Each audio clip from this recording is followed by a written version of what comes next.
দুনিয়াটা বেঈমানি ভরা। আমি যদি একবার ভেঙে পড়ি, আমার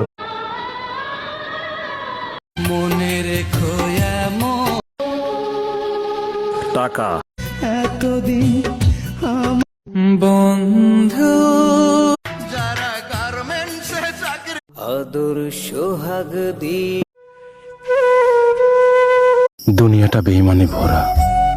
মনে বহর জীবনে কি আমি মানুষটা আমি সৌদি আরব প্রবাসী অনেক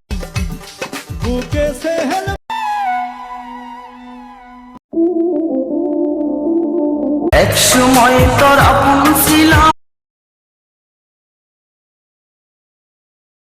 দালালের খপ্পরে পয়রা আসতেই হবে আজ আমি আমার আল্লাহর উপর সব সময় ভরসা